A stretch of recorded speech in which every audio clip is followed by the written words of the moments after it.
Good evening and welcome to Blueprint Explosive Exclusive. I'm Madhavdas G. Ladies and gentlemen, the escalation in Middle East has now entered day 4 and tensions are rising sharply. The United States has issued a blunt warning to Iran saying the war could drag on.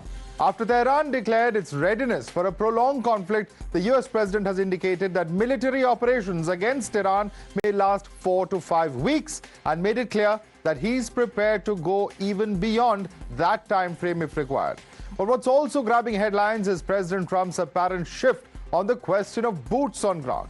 In a recent interview, Trump has said that there soon would be retaliation for the attack on the US embassy in Riyadh, Saudi Arabia, and for the deaths of American service members.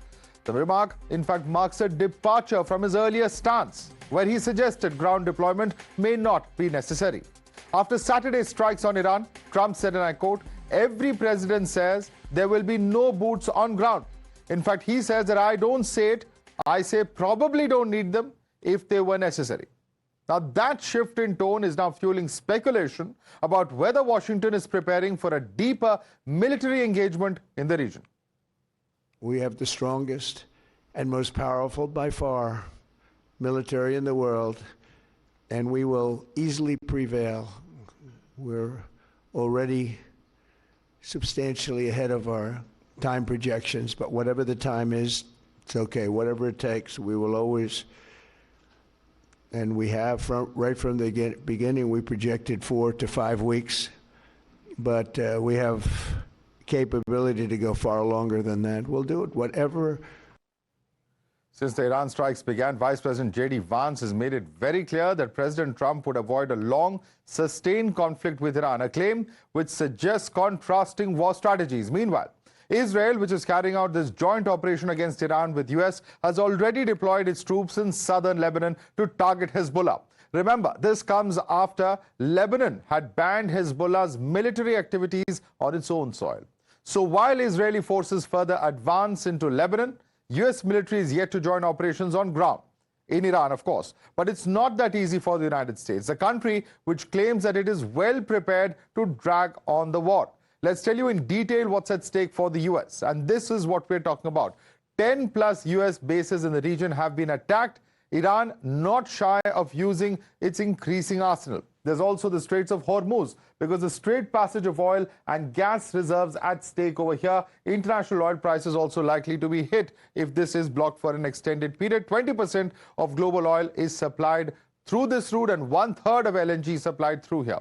There's also the long-term economic cost, because a threat to US debt, global economy as well. Post 9/11 wars have cost about $8 trillion US. There's also the equation with Middle Eastern allies. Russia and China have said that they are ready to assist Iran offensive. There's also a need to ensure there are closer ties with Israel in US's favor. Also ending Iran's proxy assistance with terror outfits, Hamas and Hezbollah enjoying the resources of the so-called axis of evil, endangering civilians and personnel as well. Now, this is, of course, as far as US's own strategic interests are concerned, but we also need to look, when we're talking about boots on ground, what's the flashback when it comes to American military interventions from Afghanistan to Iraq, as well as, of course, the US action in Venezuela, which has raised fresh questions about foreign policy and international law. In 2001's Afghan war, we saw how it was triggered by the 9/11 attacks. Rationale was the heart of the civilized world was attacked. The fallout was a 20-year war outlasting 4 US presidential terms that took place. Over 2.5 lakh people, in fact 2.4 lakh people were killed in Afghanistan, and ultimately Taliban regained control of the country. In 2003, US air and ground forces also invaded Iraq. The rationale was possession of weapons of mass destruction. Now, clearly the fallout was that while Saddam Hussein was captured and hanged, 270,000 Iraqi civilians killed, 4,600 US soldiers lost their lives as well. In 2026, US troops have abducted the Venezuelan president and his wife. The rationale at that point of time was said to be narco-terrorism and the charges against Maduro. They also saw the dangerous precedent set for intervention and military superiority superseding international law in this case was the criticism as well. All right, there's big breaking news coming in. Prime Minister Modi is speaking to the Amir of Qatar, His Highness Sheikh Tamim bin Hamad Al Thani. He's condemned the attacks on Qatar and thanked Amir of Qatar for support and care of Indian community in Qatar. Let's quickly take this across to our guest. Joining us with us is Major General David Soor. He's a former commander of the Counter-Terror Unit and General for the Border Police. We have Arash Azizi, author, joining us. Sushant Sareen is a senior fellow of the ORF. We have Lieutenant General KJS Dhillon, former GOC of the Chinar Corps. Lieutenant General Dhillon, coming across to you first. If you look at the possibility of a ground offensive, Trump opening himself up to that, but is that a result of the kind of sort of losses that the U.S. felt yesterday, not just 3 F-15s in Bahrain, the 5th Fleet being attacked, and of course now the updated total figure of service personnel of US is at 6. Is that what is forcing US hands to have a rethink on what their approach should be in Iran? Good evening, Madhav, and good evening to fellow panelists and all your viewers.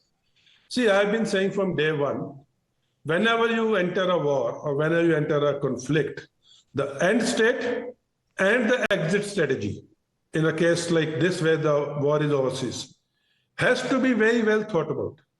You cannot enter the war and through the middle of the war you decide whether I have to have boots on the ground or not, how do I exercise the regime change, and what is my end state going to be, and what is my exit strategy going to be. You know, we had incidents in the past in Vietnam, in Afghanistan, where end state and the exit strategy was never thought about.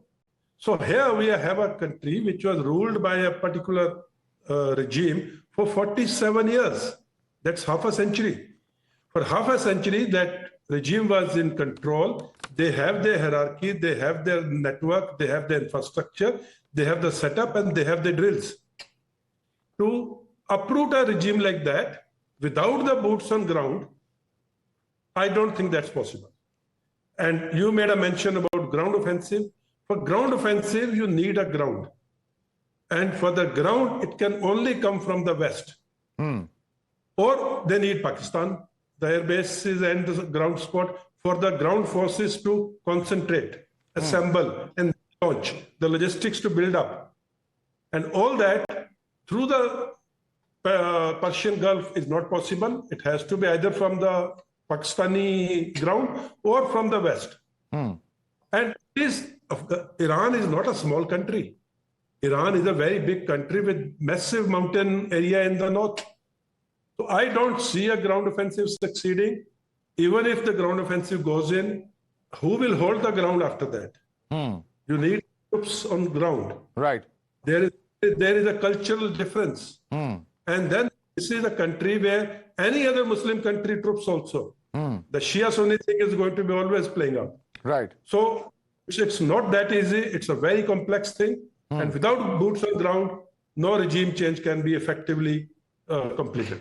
General David Soor, I want you to come in on this because, you know, what we've seen in over the last 24 hours is that while Trump has hinted at this, we have seen Israel advancing into Lebanon. Of course, over there, it's a different situation. We're talking about Hezbollah that Israel wants to neutralize in terms of the threat.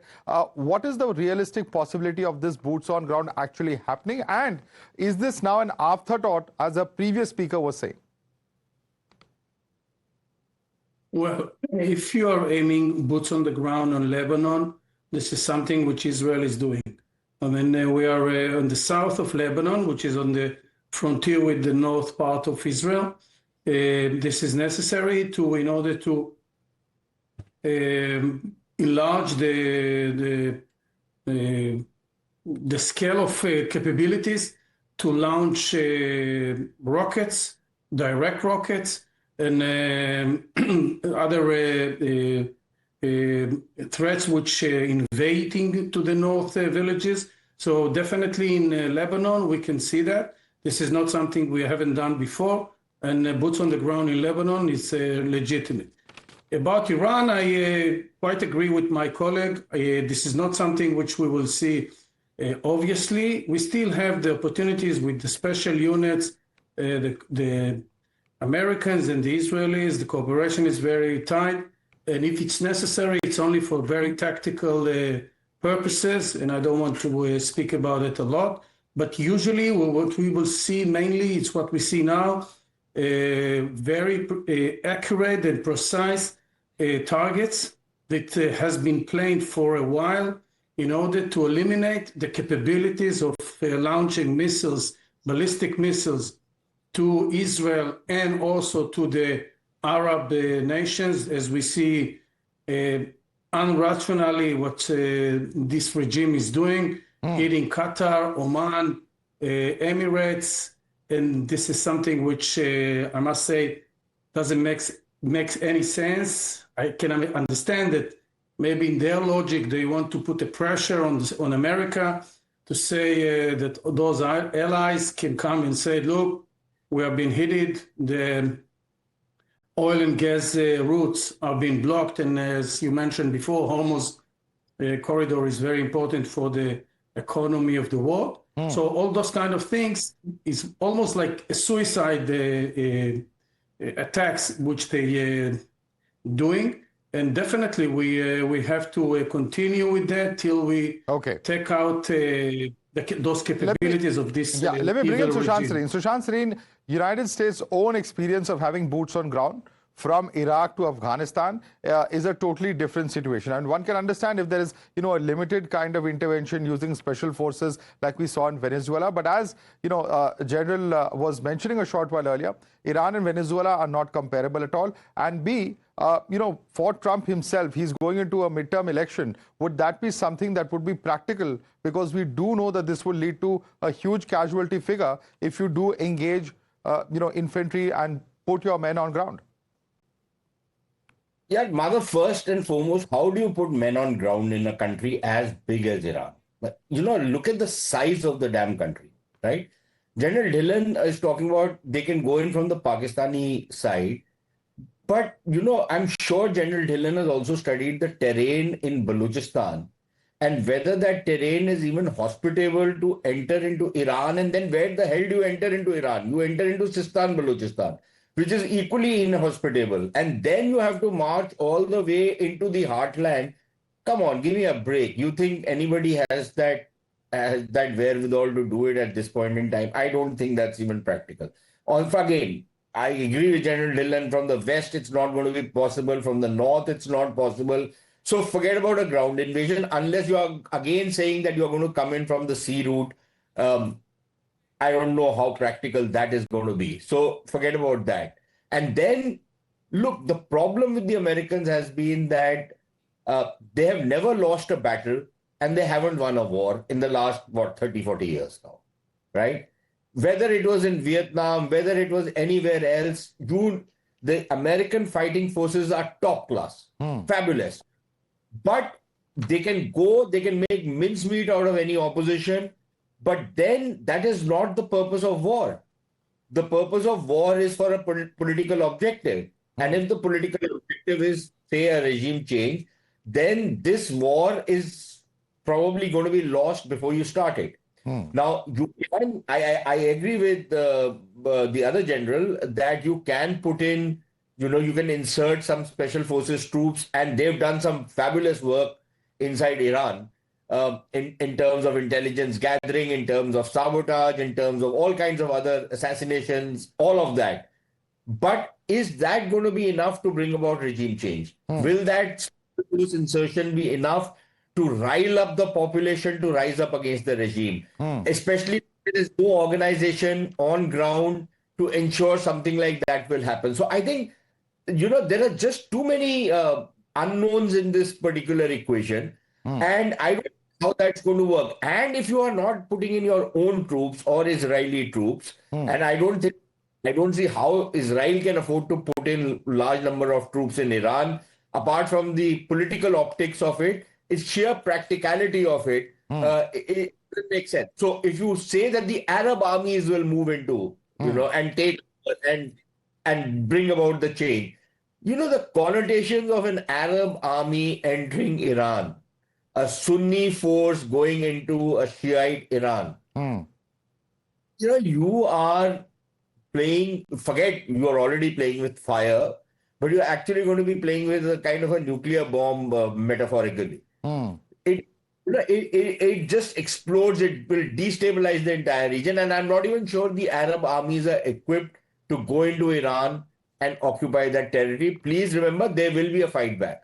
Right. It's While there's not- pressure, there's definitely pressure coming in from those allies in the Gulf. Of course, they are smarting under these hits that are coming in from Iran side, and perhaps they were not prepared for this kind of an offensive coming in from Iran. But, let me take that question across to Lieutenant General Dhillon. How much will they be able to support? Because thus far, they've depended very heavily on the U.S. defense bases across the Middle East. I think there are about 24 of them, if I'm not mistaken, across various countries. Will they be able to support the United States if at all there is this kind of an offensive? Madhav, Iranian army or the Iranian DNA, I will put it that way, they have the stomach for long drawn wars. They fought Iraq for 8 to 10 years. And that Iraqi army of Saddam Hussein, which was fighting the Iranians, is no more there. And Arab countries around the Persian Gulf have never had a professional battle of that nature. They are not battle hardened. They are more of ceremonial and guard duties soldiering. It's a different ballgame when you're fighting in mountains and deserts with the stretched logistics and fire support and a hostile local population. So boots on ground, I don't see a chance. I don't see a chance of it going through. And then, as I was saying, and Sushant also said, Shia-Sunni thing is going to be a big thing. Which Muslim country will allow you to go into another Muslim country, irrespective of Shia-Sunni, and be able to, you seen what's happening in Karachi and all. How will they handle the internal population? And America is always wanting someone else to fight their dirty battles on ground. Right. American defense forces are very good with the missiles, the air, the technology, the rockets, the space, what have you. But on ground, it's a different ball game. Right. Having fought on ground as an infantry officer for 40 years, I know how difficult it is to hold ground. All right. Sushant wants to respond to you. Sushant Sreen. I just have a suggestion. I'm sure General Dhillon will agree with me. I think the Americans and the Saudis should ask the Pakistan army to go into, it's the world's #1 army, the greatest field marshal of the world, the greatest prime minister of the world, the most greatest army of the world. I think we should ask the Americans and the Saudis should ask the Pakistanis to send in their army to go into Iran. I think they can probably do that. Well, on a lighter note, Sushant Sreen, if you've seen the US consulate that has been stormed by protesters, you're probably going to see that happen now in Abbottabad and other parts of Pakistan if that does happen. And, in this case, it's US Marines who've been shooting at the protesters. Perhaps the Pakistan army would first have to deal with their own internal protest that we're seeing. But Major General David Soor, I want you to come in on this because the point being made is, very simple. Earlier, we were told the entire objective is regime change. Yesterday, we heard Pete Hegseth, the Secretary of Defense of the United States, says no, it's only to neutralize their nuclear weapons that we're going in. So if your objectives are not clear, then obviously your plans are also going to keep changing. Well, first of all, I want to elaborate to that there is no illusion about changing regime from airstrike, etc.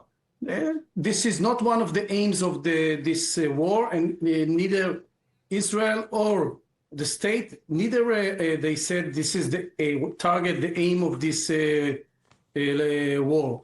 The target is to eliminate the capabilities, especially the atomic, then the missiles, the ballistic missiles, and third, to stop this support the proxies all over the world in terror.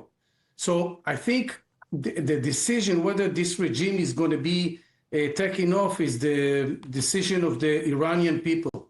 And we saw like a month ago how they butchered like more than dozens of thousands of their people because of protesting and going out in an outrage because of the economic situation. So I think if this regime will remain, definitely the economic situation won't be better. So in weeks from now, I don't know what's going to happen. Nobody can predict that. But definitely, if this outcome of changing the regime will come, great. But it's wishful thinking. It's not something military aim. It's we have to end it. The end game of this war have to be political, have to be international intervention to stop this regime on producing terror and violence all over the world. All right. And in fact, there's a quick update coming in. Russia's Rosatom, its nuclear watchdog, has sounded warning over the threat to Iran's Bushehr nuclear plant amidst the strikes. Russian state media has thus reported. Sushant, want to come in on this? Because, the Russians, of course, expressing concern about an attack on a nuclear plant there in Iran. Not entirely surprising, because Russia and China are the only two major countries who've been speaking out in support of the regime in Iran over the last recent days. No, Madhav, look, I don't think it's only the Russians who will be concerned if there is the possibility of a nuclear fallout, any kind of a leakage. I think India, Pakistan, every neighboring country, every right, I think even the Americans and the Israelis will be concerned if there is any kind of a nuclear fallout of these attacks. So it's not that, the Russians have said something. They've expressed concern, which is fine. The question is whether indeed there has been any kind of a nuclear fallout, there has been any kind of a leakage. And on that, there is no clarity as of now. I think, Madhav, earlier you were only reporting this, that the IAEA has done something, and again, they've not found any evidence of any leakage. Yes. So as no leakage is taking place, but that infrastructure is being dismantled and demolished and decimated, I can understand that. The problem is, if there is some kind of leakage taking place, then we'll have to see how exactly that fallout is going to be contained, whether it will be buried under the ground or, it comes out in the atmosphere, in which case it's a shit show, pardon my French, much bigger than what you already have. So I think we'll have to wait and see. There is no clarity on what exactly the situation is right now. General Dhillon, I want you to comment on this, because we saw Operation Midnight Hammer. We've seen yesterday the Natanz nuclear facility, and you can see the pictures on the screen of that facility that's hit. Today is the Isfahan nuclear site that has been targeted. The question that many are asking is that, these repeated strikes, which United States says is to prevent Iran from acquiring a nuclear weapon, how important and serious is this from the larger perspective? Because, if they were very close to making a weapon, for instance, do we know that they have the capability or not of making something like a dirty bomb, or do they even possess, perhaps some kind of initial prototype of such a weapon? There are three aspects to it. One is the nuclear material, the uranium per se. Second is the enriched uranium. If they have that enriched uranium, aim is to destroy that or to neutralize that. And third is the fusion, the chemical reaction which is creating the nuclear bomb, that plant. And fourth is the prepared nuclear weapons or chemical weapons, which is definitely there with Iran. Now, to destroy all these four things separately, mostly they are housed separately. For that to be destroyed separately, and what will create the nuclear radiation is a point to be seen. And as Sushant was saying, I agree with him. If there is a nuclear radiation, not only Iran, all the neighboring countries, depending on the direction of the wind, will be affected, including the Gulf countries and including the American bases in the region.